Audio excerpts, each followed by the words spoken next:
la cual lleva por título Exiliados para buenas obras. Y está basada en el primer libro de Pedro.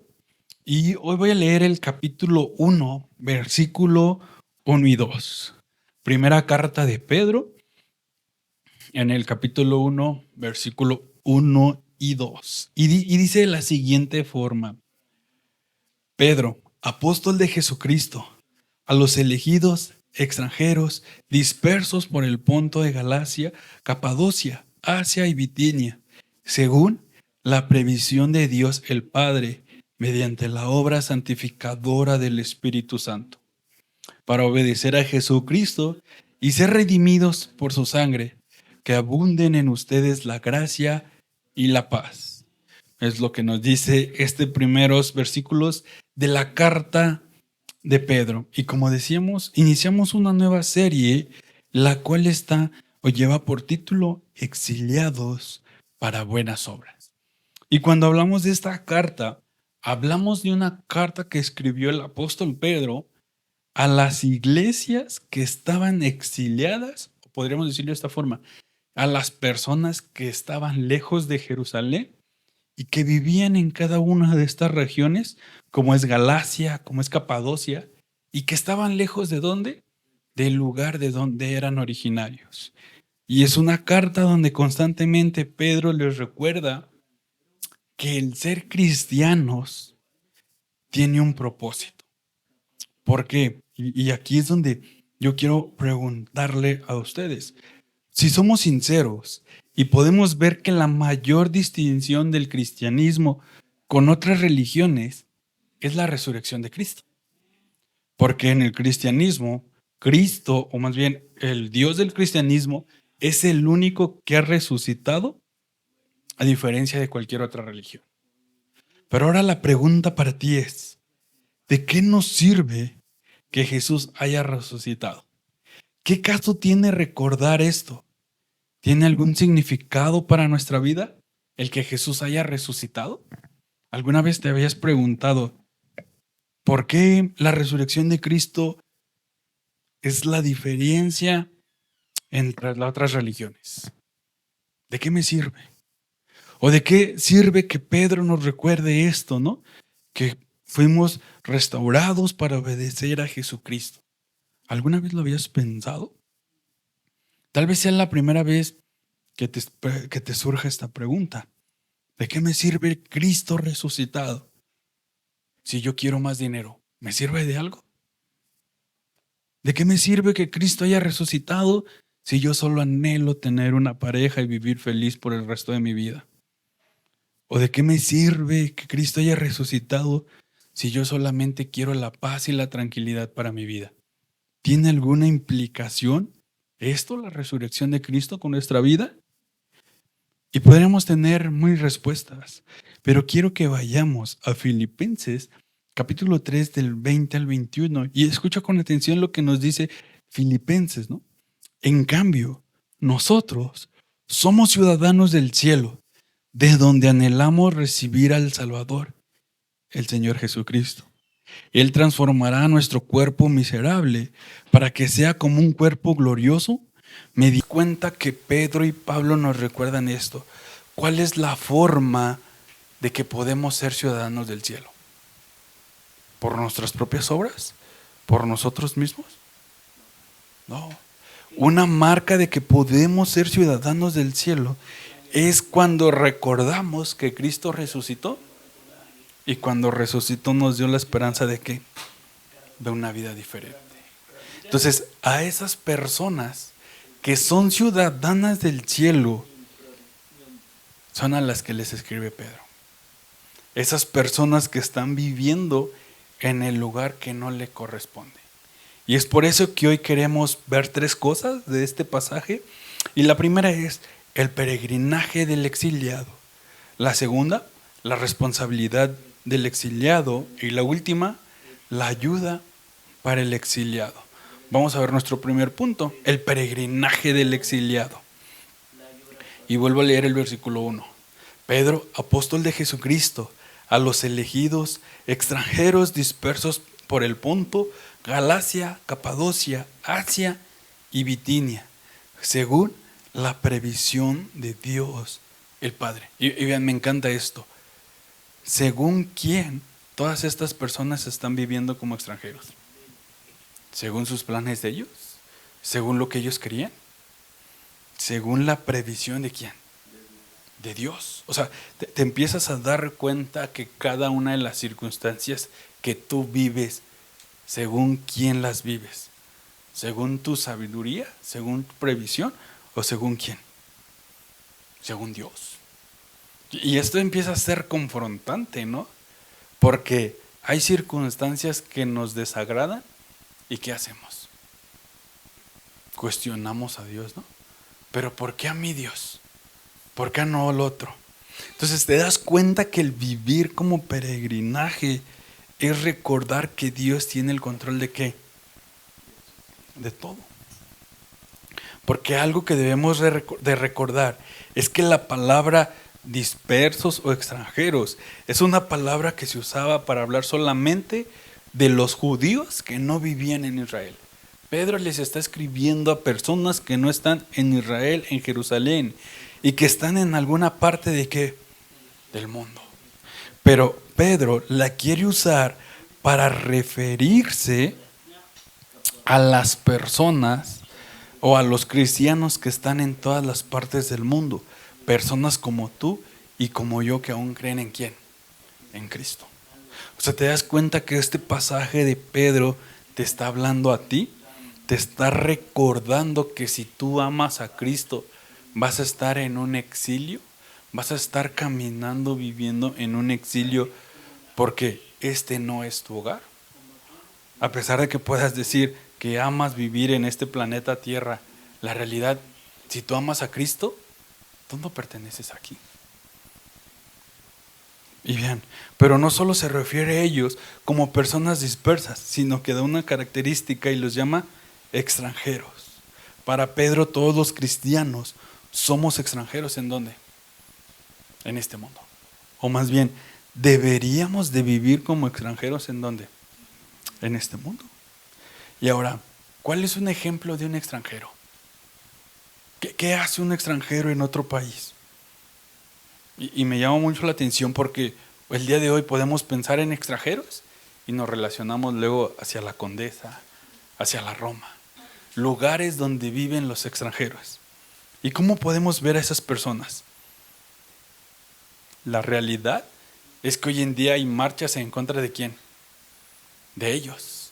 La realidad es que los exiliados muchas veces son personas no queridas y no aceptadas en el lugar donde están viviendo. ¿O por qué crees que nos cuesta trabajo aceptar a los extranjeros? Porque nos incomodan y nos confrontan en la vida, en cómo vivimos. Los extranjeros a los que se refiere el texto no son personas que están de turistas, ¿no? Porque un turista está por un tiempo y sabe que va a regresar ¿en dónde? Al lugar donde vive. Los extranjeros a los que se refiere Pedro son un tipo de residentes, son personas que viven en un lugar, pero que no pertenecen a ese lugar. Pregunta para ti, ¿cómo estás viviendo en este mundo? ¿Estás viviendo con la mente de decir, algún día voy a dejar este mundo, me voy a ir a mi hogar? ¿O vives diciendo, no, qué miedo morirme, porque yo pertenezco aquí, porque cuando me muera, ¿qué va a ser de mi casa? ¿Qué va a ser de mis hijos? Entonces deberías de cuestionarte, ¿eres el tipo de extranjero al que Pedro se está refiriendo? Porque esos extranjeros a los que Pedro se refiere son personas que están anhelando regresar ¿a dónde? A su hogar, al lugar donde viven. Están aquí, tienen su trabajo, se relacionan con la sociedad, tienen amigos, vecinos, cualquier cosa, pero ellos son conscientes de ¿qué? De que su ciudadanía no es presente ¿en dónde? Aquí. Por eso leía Filipenses. Filipenses nos dice que somos ciudadanos ¿de dónde? ¿Y en realidad anhelamos el cielo? ¿Anhelamos las cosas del cielo? Deberíamos, ¿no? Entonces, y bien, porque viene esa pregunta, ¿cuáles son las implicaciones de tener una ciudadanía celestial? ¿Qué implica que yo diga que soy ciudadano del cielo, que yo amo a Jesús? Y lo podemos ver eso. Una de las implicaciones es que somos peregrinos en esta tierra. Y cuando hablamos de peregrinos, hablamos de una persona que va de paso por una tierra extraña. Por eso te preguntaba, ¿cómo te sientes de vivir aquí? ¿Eres feliz? ¿Anhelas? ¿Tienes miedo de ir al cielo? ¿Tienes miedo de morir?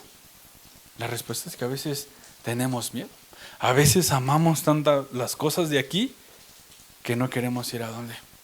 Que nos cuesta trabajo vernos así. Pero Pedro nos recuerda algo. Si tú amas a Cristo, debes de verte como un exiliado que está de paso en dónde? Aquí. ¿Por qué? Porque lo que significa esto es que no estamos en casa. Estamos en nuestro camino a casa, pero no estamos en dónde? En casa. ¿Ves tu vida como ese lapso hacia tu hogar verdadero? ¿O ves tu vida en este mundo como todo lo que tienes que hacer?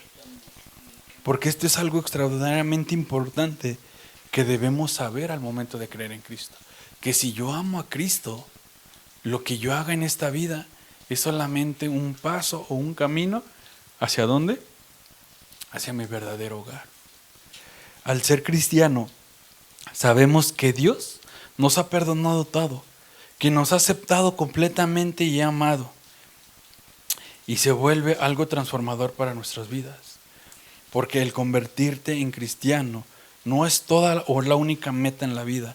En otras palabras diríamos, has llegado solamente a iniciar la carrera ¿de qué? De la fe. ¿Ves de esa forma tu vida aquí? ¿O piensas que todo lo que tienes aquí es lo único y es lo a que más vas a anhelar? La realidad es que no. Porque si tú piensas de eso, por eso vas a ver el cristianismo como algo triste y no como algo completo. Porque cuando tú ves que el cristianismo, su meta es llevarte al cielo, a la eternidad, ser ciudadano del cielo, vas a entender por qué hay momentos de vacíos en esta tierra. Porque no fuiste diseñado para vivir ¿en dónde? Aquí. Y cuando te das cuenta de eso, puedes entender por qué hay tristeza. ¿Por qué? Porque Dios no te va a dar un corazón satisfecho aquí, porque aún no estás completo para estar con Él. Te vas a dar cuenta por qué aún sigues luchando con tu pecado. Porque aún no has llegado ¿a dónde? A tu hogar donde vas a ser perfecto y vas a tener una comunión ¿con quién? Con Dios. Cuando te das cuenta que nada en la vida te puede satisfacer, al contrario te vas a dar cuenta y decir, es cierto, ¿por qué? Porque no he llegado a la meta, sino simplemente estoy ¿en dónde? En un camino que me llega o que me lleva hacia mi hogar verdadero. Porque no estás en casa, porque esta no es la ciudad a la cual perteneces, simplemente. Pedro les quiere recordar esto a los cristianos de Galacia y Capadocia, que ellos van a ser extranjeros, peregrinos, y que van a vivir momentos difíciles. Pero que esos momentos difíciles no definen la promesa de Dios, sino que la promesa de Dios va más allá de ¿qué? De los momentos felices, sino va a que ellos entiendan que Dios ha preparado un hogar para estar en comunión por toda la vida. Estar en nuestro hogar para el cual fuimos diseñados, la realidad es lo más satisfactorio que podemos tener. Es por eso que viene esta pregunta. ¿Te das cuenta por qué no eres feliz aquí en la tierra? ¿Por qué constantemente cuando crees que vas a tener la felicidad encuentras otro problema? Porque no fuiste diseñado para ser feliz ¿en dónde? Aquí. Fuiste diseñado para estar una eternidad ¿con quién? Con Dios. Porque nuestra última morada para los que creemos en la resurrección de Cristo es el lugar en donde vamos a estar completos, vamos a estar satisfechos, vamos a sentirnos totalmente amados, completos y vamos a tener un descanso total. Ese es el verdadero anhelo que está en nuestros corazones. Y lo podemos ver, o sea, a lo largo de la Biblia, el hombre está en un constante exilio. El hombre está viviendo de un lugar a otro lugar, buscando ¿qué? El descanso y la comunión con Dios. Ya leíamos a Abraham 12:1, dice, el Señor dijo a Abraham, deja tu tierra, tus parientes, la casa de tu padre, y ve a la tierra que te mostraré. Ok, ¿Creen que fue fácil para Abraham este exilio? ¿Creen que fue fácil para Abraham dejar todas las comodidades que ya tenía? La realidad es que no. Pero ¿quién lo estaba llamando a dejar ese exilio, a empezar ese exilio? Dios. Y no solo Abraham. Vemos después a un pueblo de Israel saliendo de Egipto y que vivió en exilio por el desierto. Pero ¿quién lo volvió a llamar? Dios. O sea, te das cuenta que todos los exilios que hay a lo largo de la historia nos recuerdan una cosa, que el hombre se rebeló de Dios y por eso vive en constante exilio. Porque si tú vas a Génesis 3, puedes ver que inicia el primer exilio. El hombre siendo expulsado ¿de dónde? Del Edén. ¿Pero por qué fue expulsado? Por rebelarse en contra de ¿quién? De Dios. Iniciamos un exilio cuando nos rebelamos contra Dios y perdemos el paraíso. Es por eso que este mundo no es más nuestro hogar, porque está lleno de muerte y ¿qué? Pecado. O sea, ¿te das cuenta lo esperanzador que les está diciendo Pedro? Que este mundo, como tú lo ves, no es tu hogar. Por más hermoso que lo puedas ver, hay algo todavía más esperanzador y hermoso. Y ese es nuestro verdadero hogar. Siempre que perdemos a los que queremos, siempre que hay alguien amado nos lastima, nos recuerda esto: este mundo no es el mundo para el cual fuimos diseñados en vivir. Te ayuda a entender por qué el sufrimiento no es que Dios esté ausente, sino es porque no estamos en el hogar que Dios nos ha prometido. De esa forma podemos ver el sufrimiento y la enfermedad. ¿La enfermedad es algo doloroso? Sí, pero la enfermedad nos recuerda que aún no estamos en el hogar donde vamos a ser completamente felices y satisfechos. Pero Pedro nos quiere recordar esto, que mientras estemos aquí, vamos a estar viviendo ¿en qué? En un exilio. O deberíamos de estar viviendo como exiliados. Un autor llamado Isaac Watts escribe lo siguiente: Dios es nuestro hogar eterno. Dios regresará. Su presencia cubrirá la tierra de la manera que cubren las aguas del fondo del mar. Y entonces va a quitar la muerte y va a quitar el sufrimiento. Y Él va a hacer de este mundo un hogar nuevo y va a arreglar todo. ¿Anhelas ese tipo de hogar? ¿Anhelas ese tipo de hogar donde puedas relacionarte con todas las personas que amas? Pero no solo eso, donde las personas que amas ya no te van a lastimar.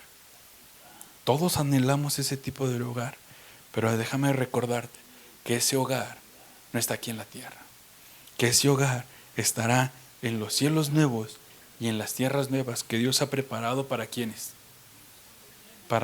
lo aman. Eso es importante, o sea, no es para todas las personas, es para las personas que tienen una comunión ¿con quién? Con Dios, con Cristo. Es por eso que las cosas nunca serán como nosotros quisiéramos. La vida no será como tú quieres que sea. El mundo nunca será perfecto. Solo habrá momentos efímeros de un destello de felicidad, pero también momentos llenos de dolor, tristeza y sufrimiento. Pero nos recuerdan que estamos en camino ¿hacia dónde? Hacia nuestro verdadero hogar. O en otras palabras, los momentos de tristeza y sufrimiento y los momentos de poca felicidad nos van a recordar que estamos viviendo un exilio hacia nuestro verdadero hogar. Y como decíamos al principio, no solo estamos en un exilio, sino que como exiliados tenemos ciertas responsabilidades. Y es lo que nos lleva a nuestro segundo punto: las responsabilidades de ser exiliado. Y ve lo que dice, sigue diciendo el pasaje: mediante la obra santificadora del Espíritu para obedecer a Jesucristo. El verbo exilio también nos dice cómo deberíamos relacionarnos con las personas que tenemos a nuestro alrededor. Es decir, con la sociedad y la cultura que nos rodea. ¿Por qué? Porque ser exiliados es algo desafiante para las personas que vivimos en esta Ciudad de México y decimos ser cristianos, pues vivimos en una ciudad que está perdiendo sus valores. Y vean, y esto es confrontante, porque si tú dices que eres un exiliado o un ciudadano del cielo, ¿debes de vivir de forma diferente? Claro que sí. Si tú dices que amas a Dios, tus valores deben de ser diferentes a los que tiene la sociedad? Claro que sí. Y vean, y eso es confrontante. ¿Por qué? Porque la sociedad nos empieza a ver como una amenaza y no como alguien bueno. Cuando nosotros hablamos que la familia es hombre y mujer, ¿qué te dice la sociedad? ¿Te aplaude? Te rechaza, ¿no? Te dice que eso es opresión y que eso es un diseño que hicieron con la sociedad. Que hoy las familias pueden ser como sea. O sea, cuando tú hablas de sexualidad, de que si eres con aparato reproductor de un hombre, eres hombre, y si no eres mujer, ¿qué te dice la sociedad? No impongas tus ideas y déjalos que decían. O sea, ¿te das cuenta cómo recordar los valores de la Biblia va a ser difícil? Porque lo más fácil sería aislarnos de todos los que consideramos malos y hacer nuestro propio grupo. Pero debemos recordar que los exiliados viven ¿para qué? Para ser un reflejo de la ciudadanía a la cual pertenecen. Pues debemos recordar que no somos ciudadanos ¿de dónde? De este mundo. Pero sí estamos involucrados en amar y cuidar ¿qué? Esta ciudad. Ahora, no es fácil amar una ciudad la cual pone su identidad en las cosas creadas y lo podemos ver. Según la carrera que estudies o el dinero que ganes, vales ¿para quién? Para la sociedad. Pero cuando tú eres un ciudadano del cielo, ¿quién vale más en el cielo? ¿El rico o el pobre? El que ama a Cristo. Para Dios no hay esos valores, identidades. O sea, ¿te das cuenta? O cuando tú hablas de que en una familia hay roles entre mujer y hombre, ¿qué dice la sociedad? Dice que no. Dice que somos iguales. Pregunta, ¿en verdad somos iguales los hombres y las mujeres? Si tú eres un ciudadano del cielo, vas a poder reflejar la hombría que viene ¿de dónde? De la Biblia. No es una hombría que abusa de la mujer, sino es una hombría que cuida ¿a quién? A la mujer. Y cuando tú eres una mujer, vas a poder reconocer la feminidad que viene ¿de dónde? De la Biblia. Donde uno al otro se cuida y que se respeta. O sea, ¿te das cuenta lo diferente y lo esperanzador que es ser un ciudadano del cielo? Pero al ser un ciudadano del cielo, la fuente de tu valor debe de estar arraigada ¿en quién? En Cristo. Pregunta, ¿en verdad Cristo es la fuente de nuestro valor? ¿O también catalogamos a veces a las personas por lo que tienen o por quienes son? Ahora, esto no quiere decir que por eso vas a hacer mal tu trabajo o no importa lo que estudies. Claro que eso es bueno. ¿Por qué? Porque aún con lo que tú haces, le recuerdas a las personas que eres un exiliado, pero que tu valor y tu seguridad están ¿en quién? En Cristo. Es una forma donde tú reflejas que tu ciudadanía es diferente porque tienes un Salvador maravilloso. ¿Te das cuenta que una de las responsabilidades de ser ciudadano del cielo es estar presente en nuestra sociedad sin convertirnos como ellos? Cuidando nuestro testimonio, pero también amándolos, involucrándonos con ellos. Otro escritor llamado Golf dice lo siguiente: los cristianos, por lo tanto, nunca pueden ser primero los profesionistas o los ricos y luego los cristianos. Los cristianos se distan de los ídolos, de su propia cultura, porque le dan la alegría al final al Dios de todas las culturas. Entonces, cuando responden al llamado del Evangelio, esto es útil, plantan un pie fuera de la cultura, mientras que el otro permanece plantado en donde, en ella, mostrando que Cristo es el que transforma ¿a quién? Las vidas y en consecuencia ¿quién? La cultura. ¿Puedes ver que estamos llamados a ser la luz en medio de las tinieblas? Convivir con la sociedad, pero no convertirnos como ella. Porque eso les va a ayudar a recordar que hay una esperanza en una ciudad que no es de aquí, que es una ciudad celestial con principios y valores que totalmente diferentes. Pedro nos recuerda que hay una forma en la cual nos podemos dar cuenta que en verdad somos ciudadanos del cielo, y es por medio de confrontar nuestro corazón, tal y como lo hizo la iglesia primitiva. Pues los historiadores dicen que la iglesia del primer siglo fue una iglesia que tuvo un impacto en la sociedad tan fuerte y no fue una iglesia que pasó desapercibida. Y dice que hubo 4 características que hicieron que la iglesia tenía este gran impacto. Y la primera es que la iglesia seguía lo que Jesús les había dicho. Cuando tú vas a Mateo 5, 14 y 16, dice lo siguiente: ustedes son la luz del mundo. Una ciudad en lo alto de la montaña no puede esconderse. Tampoco se enciende una lámpara para cubrirla con una vasija. Por el contrario, se pone en el candelero para que alumbre a todos los que están en la casa. Hagan brillar su luz delante de todos, para que ellos puedan ver las buenas obras de ustedes y anhelen a su Padre que está en los cielos. ¿Te das cuenta que una forma de impactar nuestra sociedad es por medio de qué? De buenas obras. Pero que siempre y cuando recordamos cuál es la fuente de esas buenas obras. Es Cristo. Por eso dice Jesús, ¿no? Para que vean aquí a su Padre que está en ¿dónde? En los cielos. O sea, te das cuenta que cuando la iglesia puede hacer una buena obra, no es título de la iglesia, sino es un título ¿para quién? Para Dios. Timothy Keller dice lo siguiente: vivir de la forma en que vivió Jesús nos convierte en personas que atraen a otros, pero a la vez nos volvemos muy ofensivos y confrontantes. Porque es la realidad. O sea, las personas pueden decir, oye, me gusta la forma en cómo tú vives, pero me confronta. ¿Eso dicen las personas de ti? O, tú eres bien chido, ¿no? Todo es amor. Como alguien me decía hace rato, van a una iglesia donde dicen que Jesús es amor y no importa lo que creas o a quién ames, Jesús es amor. ¿Eso es reflejar a Jesús? No, Jesús nos recuerda que nos ama, pero también que nos recuerda que nos va a confrontar con nuestro pecado. Es por eso que Pedro busca que la iglesia siga las enseñanzas ¿de quién? De Jesús. Y lo podemos ver porque eso la hace constantemente en la iglesia ¿quién? Primitiva. Y vean, y otra característica de la iglesia primitiva era el perdón. La iglesia primitiva estaba en una sociedad grecorromana donde solo había 2 opciones: el honor o la condena. Perdonar no era tan fácil, pues si tú ofendías a alguien o hacías algún mal, tú mismo o alguien de tu familia tendría que pagar. Por lo que de lo contrario, una familia tendría que perder el honor, y el honor estaba ¿en dónde? En juego. ¿Crees que sería fácil perdonar? Ahora, ¿cómo vive nuestra sociedad? ¿Le gusta perdonar?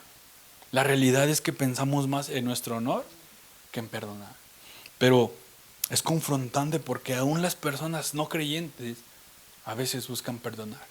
No sé si escuchaste el caso de la influencer que fue acuchillada hace 5 o 6 meses por su amiga. Y en la semana su amiga salió de la cárcel porque ella la perdonó públicamente. O sea, cuando yo leía esto dije, wow. O sea, a veces tú no perdonas al que se te atraviesa en el tráfico. ¿Vas a perdonar a aquel que te intentó matar? Perdona, y piénsalo tú, ¿estás dispuesto a perdonar para hacer testimonio al no creyente? Para que el no creyente diga, quiero conocer a tu Padre Celestial, quiero conocer a tu Salvador. ¿Por qué? Porque me has perdonado. La realidad es que es difícil. La realidad es que a veces pensamos más en nuestro honor que en perdonar. Pero incluso vean, el Evangelio de Mateo nos recuerda esto. En Mateo 18, 21 al 22, dice, Pedro se acercó a Jesús y preguntó, Señor, ¿cuántas veces tengo que perdonar a mi hermano que peca contra mí? ¿Hasta 7 veces? No te digo que hasta 7 veces, sino hasta que 70 veces 7, contestó Jesús. ¿Cuántas veces estás dispuesto a perdonar tú? A veces decimos, no, ya lo perdoné una vez, ya otra vez, no puedo. O sea, ¿te das cuenta cómo la realidad a veces no vivimos como exiliados, sino como vivimos ciudadanos de la tierra? Vivimos bajo los mismos principios que ellos, pero hoy Pedro nos recuerda, si tu esperanza está en lo celestial, tú eres un exiliado y tienes que vivir como un exiliado, recordándote que solo esto es un camino para llegar ¿a dónde? A la meta que es tu hogar celestial. Porque otra de las características de la iglesia primitiva es que eran generosos ¿con quién? Con todas las personas que lo necesitaban. Se dice que compartían todas las cosas en quién, en común, que no se medían, que apoyaban a su prójimo. Y eso también es algo de gran impacto para nuestra sociedad, que cada vez es más individualista y que busca el bien solo quién. Primero yo, después yo. Y si me sobra, posiblemente mi prójimo, si no es que yo. Pero Pedro nos recuerda que si somos exiliados, vamos a buscar una forma de qué, de compartir. La tercera característica dice que la iglesia primitiva a la cual escribió Pedro, dice que tomaban el sufrimiento y la muerte con alegría porque tenían una esperanza en la eternidad, porque creían en la resurrección de Cristo, lo cual las personas que los rodeaban no tenían. O sea, ¿te das cuenta cómo enfrentamos el sufrimiento y la muerte de un ser querido? A veces, híjole, ya no tengo esperanzas o ánimo de vivir. Pero si ese ser querido amaba a Cristo, debería de darnos ¿qué? Gozo. Porque ¿quién se oprime? Los que no tienen otra esperanza.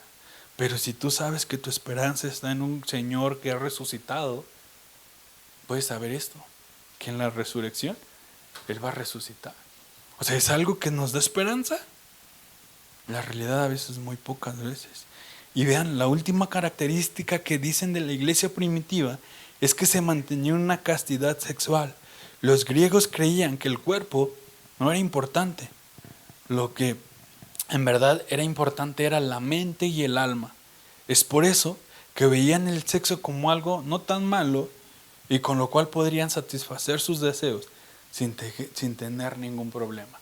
Pero la iglesia primitiva decía que no, que el sexo es algo exclusivo ¿para dónde? Para el matrimonio y con una sola persona.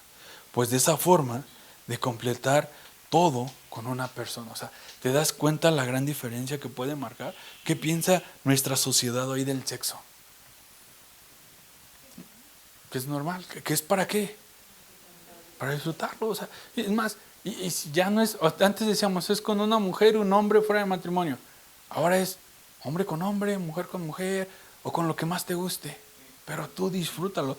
Incluso veíamos hace rato con Tere, donde decían que al cristianismo se le ve como una religión peligrosa porque está oprimiendo a la sociedad, porque está erradicando la sociedad y la está tratando mal. ¿Por qué? Porque no los deja disfrutar ¿de qué? De la sexualidad. Pero los exiliados estamos aquí para recordarnos esto. Nuestra felicidad no está en las cosas creadas, sino está ¿en quién? En el Creador. Y estos 4 modos de vida de la iglesia primitiva eran radicalmente diferentes de sus vecinos. Y en algunas formas eran ofensivos y extraños. De nuevo, todas esas cosas por un lado eran bastante ofensivas a la mayoría de la gente que rodeaba a los que amaban a Dios. ¿Sabes lo que pasó históricamente? Los cristianos fueron perseguidos, algunos fueron asesinados y se volvieron una locura ¿para quién? Para la sociedad, porque su vida, su forma de vida fue que ofensiva para los que los rodeaban, pero a la vez también fue atractiva y para quien amaba a Jesús. Eso hacen los exiliados, viven de forma que te ofenden, pero a la vez te hacen sentir que atraída a su forma de vivir, porque ellos eran los exiliados y recordaban que su ciudadanía estaba ¿en dónde? En el cielo. La pregunta para ti esta noche es, ¿eres una persona atractiva y ofensiva a la vez con tu forma de vivir? ¿Qué piensan los demás de tu forma de vivir? Si en verdad eres un ciudadano del cielo o vives como todos los ciudadanos de aquí. Ser realmente ofensivo requiere coraje. Ser realmente atractivo requiere una enorme compasión. La gente viene a ti y quiere abrirse y hablar de sus problemas. Eso es algo bueno, porque tienes la oportunidad de recordarles a quién, a tu Salvador. Hablan con personas sobre lo que tú crees. ¿Alguna vez realmente se oponen o surgen problemas por lo que tú crees? Como decíamos, cuando tú hablas sobre el matrimonio, ¿qué piensan los demás? ¿O también crees que el matrimonio puede ser entre hombre y mujer? Cuando hablas de los roles y de la crianza de los hijos, ¿qué piensan de los demás sobre lo que tú opinas? ¿Haces la distinción? Porque ese es un deber de un peregrino o un exiliado en este mundo. Pero vean, pero aún en los momentos cuando somos rechazados y nos sentimos desanimados, Pedro nos recuerda que hay una ayuda para los exiliados. Y es lo que nos lleva a nuestro tercer punto, la ayuda para el exilio. Y dice, y termina diciendo el pasaje, ser redimidos por su sangre, que abunde en ustedes la gracia y la paz. El ser un peregrino aquí en la tierra es algo desafiante y es algo que nunca vamos a poder hacer por nuestras propias fuerzas. El ser peregrino no se trata de echarle ganas, orar más y ser buena persona, sino que va más allá. Y surge esta pregunta, ¿quién nos puede ayudar para nuestro auxilio? Es como cuando veías el Chapulín Colorado y ahora, ¿quién podrá defenderme? Pregunta, ¿quién te puede ayudar en los momentos difíciles del exilio? El texto nos dice que los exiliados tienen la característica de ser redimidos, o lo que podríamos decir que los exiliados son personas que han sido elegidos por Cristo para ser perdonados y auxiliados ¿en dónde? En los momentos difíciles. Porque ¿cuál es la característica de todos los redimidos? Es esa, que ninguno de ellos se escogió o decidió ser redimido, sino que fue escogido ¿por quién? Por Dios. Dios no nos elige porque seamos mejores que otros, porque sabía que íbamos a ser más espirituales, porque eras más guapo, porque tenías más dinero, porque vienes de una buena familia. No, Dios nos eligió porque nos ha amado ¿desde dónde? Desde la eternidad. Entonces, si tú crees que Dios te amó desde la eternidad, ¿crees que no te va a ayudar en los momentos difíciles? Híjole, yo amé a esta persona, pero no sabía que se iba a meter en estas broncotas. No, pues aquí ya no le ayudo. ¿Te imaginas a Dios diciendo eso? No, Dios sabía que cada uno de los momentos difíciles que ibas a vivir, y Él decidió que amarte. Y eso implica que Dios está caminando contigo en medio de ¿qué? Del exilio que estás viviendo. La pregunta es, ¿te da esto esperanza? El decir, Dios me amó desde la eternidad, Dios me sigue amando y Dios está preparando un hogar para mí. Debería de darnos, ¿no? Porque esto es lo más esperanzador que puede tener ¿quién? Alguien que está camino a casa. Es como cuando alguien te marca para saber si ya vienes. Eso te anima porque dices, oh, me extrañan. Oye, ya quieren que llegue. A lo mejor quieren que haga algo, ¿no? Pero ya quieren que llegue. O sea, te das cuenta, pero eso te llega ánimo el corazón porque te hace sentir y recordarte que eres alguien amado y valorado.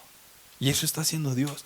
Aún en los momentos difíciles, Él quiere recordarte que está contigo. El Dios del Evangelio nos ama por pura gracia. Nos ama aún sabiendo que no hay nada bueno en quién. Y que aún le vamos a fallar, sí, pero aún así su amor está con nosotros mientras llegamos a nuestro hogar eterno. Así como la persona que vivió el verdadero exilio para que nosotros pudiéramos ser ciudadanos del cielo, porque ¿quién es esa persona? Jesús. Jesús estaba en su verdadero hogar, estaba en perfecta comunión con el Padre, pero Él estuvo dispuesto a despojarse de eso para que personas como tú y como yo pudiéramos recibir la ayuda y ser exiliados en esta tierra, pero ciudadanos del ¿dónde? Del cielo. Eso es lo que nos da Jesús. Él derramó su sangre en esa cruz para que personas imperfectas pudieran encontrar el verdadero camino al hogar del cual nunca debimos de salir. El sufrimiento, el desamparo de Dios, Él vivió el sufrimiento y el desamparo de Dios para que nosotros pudiéramos tener ese pasaporte que dice ciudadano del cielo. ¿Buscas algo más para sentir el amor de Dios? Te ha dado todo, te ha dado una nueva identidad. Él estaba sin hogar, perdió su hogar, fue exiliado, tomó el exilio que merecíamos y obtuvo la ciudadanía que los seres humanos no merecían, para que pudiéramos ser llamados o para que pudiéramos ser llevados ¿a dónde? A nuestro verdadero hogar. O sea, ¿te es maravilloso Jesús? ¿Puedes ver a Jesús como ese Salvador que ha dado todo por ti? Porque esa es la verdadera muestra del amor de ¿quién? De Dios. ¿Crees que si Él estuvo dispuesto a hacer todo esto, no te ayudará en los momentos difíciles? En los momentos en los cuales tienes problemas, en los momentos de tristeza, en los momentos en los cuales te sientes sin identidad ni seguridad, en los momentos donde no refleja sus enseñanzas, en los momentos, ¿crees que Él deja de ayudarte y es rudo contigo? No, Cristo está caminando contigo. Créeme, Cristo está contigo porque Cristo resucitó para darnos vidas nuevas, vidas como exiliados que anhelan estar en su verdadero hogar. La resurrección de Cristo nos recuerda su poder para pasar de muerte a vida. Cuando en verdad te arrepientes de tus pecados y buscas vivir de forma diferente, la resurrección de Cristo es la garantía de que su sacrificio fue perfecto y que tenemos una esperanza de ser reconciliados con ¿quién? Con Dios. La resurrección es la garantía del poder de Dios para vencer a todos sus enemigos. Y recuerdes que ese poder está disponible ¿para quién? Para ti, sin importar que seas un exiliado, porque eso nos da la resurrección de Cristo. La garantía de que este mundo solo es el camino ¿hacia dónde? Hacia nuestro verdadero hogar.